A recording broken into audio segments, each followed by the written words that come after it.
Ever think about taking up farming? Going back to a simpler time of waking up early and going to bed after a day of hard, honest work? That's what the Sherman family of Utah sought out when they purchased a 512-acre ranch in the area. But after a series of mysterious and outright terrifying events, they realized that they got much, much more than they had ever bargained for. The name Skinwalker Ranch comes from Navajo stories about evil shamans called Skinwalkers, witches who had committed a grievous crime against a blood relative in exchange for dark magical abilities, the most famous of these abilities being the capability to shapeshift. As unbelievable as that may sound, a quick look through my Cryptid Stories series will show you just how many people still see them to this very day. These entities are said to inhabit the Four Corners states, which are Colorado, New Mexico, Arizona, and of course, Utah. According to locals, mysterious happenings had occurred in the area since at least the 50s, but the most famous of these strange occurrences began in 1994 when the Sherman family purchased the land. When the family moved in, they found deadbolts on the doors and windows, seemingly for no real reason. Some of the doors and windows had deadbolts on both the inside and the outside. They had also found large chains outside that looked like they may have been used for the purpose of restraining a massive animal. A single day after moving into their new home, the Sherman parents, Terry and Gwen, reported seeing an unidentified canine-type creature that was 3 times the size of a normal wolf, and it was moving menacingly towards their livestock. The creature picked up a calf in its jaws, prompting Terry to open fire with both a rifle and a handgun, but it didn't seem to affect the creature. Mysteriously, the entity didn't seem to be hurt by the bullets or even aware that it had been struck. After 6 shots in total from both guns, the creature wandered off and vanished, leaving behind a repugnant stench similar to the smell of rotten flesh.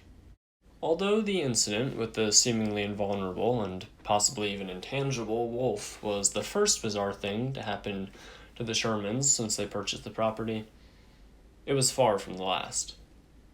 In the weeks following the sighting, the family, as well as their visitors, reported hearing the roars of unidentified creatures as well as seeing them moving in and out of the woods nearby.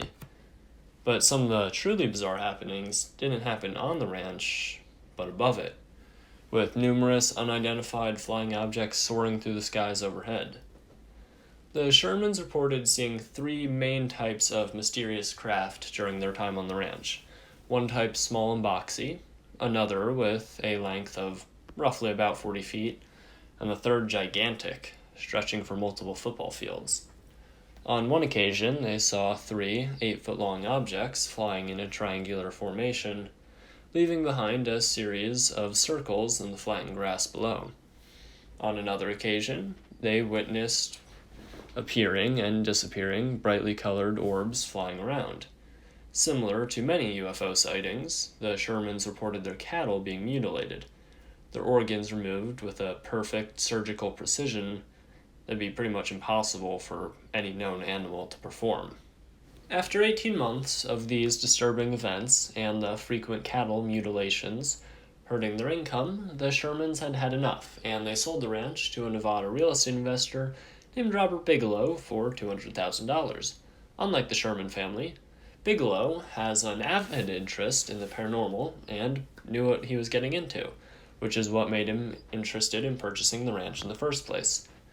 He wasted no time in setting up a team of researchers and equipment in an effort to record the paranormal happenings on the ranch. The researchers reported having great difficulty with the task. Equipment malfunctioned far, far more often than it should have, and the entities that they were trying to observe had an intelligence and were seemingly aware that the researchers were trying to observe them. One member of the team, a biochemist by the name of Colm Kelleher, reported sighting a large humanoid being perched on top of a tree.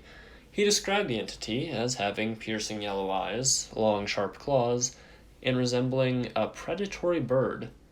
Colm fired at the creature, prompting it, similar to the wolf, to just vanish into thin air.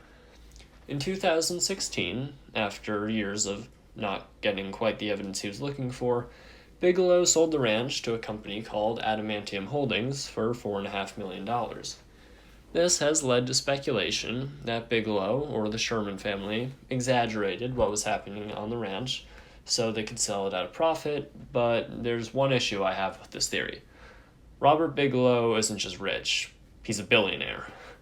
20 years of research would be entirely too much work for $4.5 million when his hotel chains make far more than that annually. These days, Adamantium Holdings has made it very hard to access the ranch. The roads to it are shut off, and it's covered in barbed wire fences and security cameras. They're either trying to keep the public out, or maybe keep something else in. You believe in the tales of Skinwalker Ranch? Have you heard about any other weird events I might have missed? Let me know in the comment section below.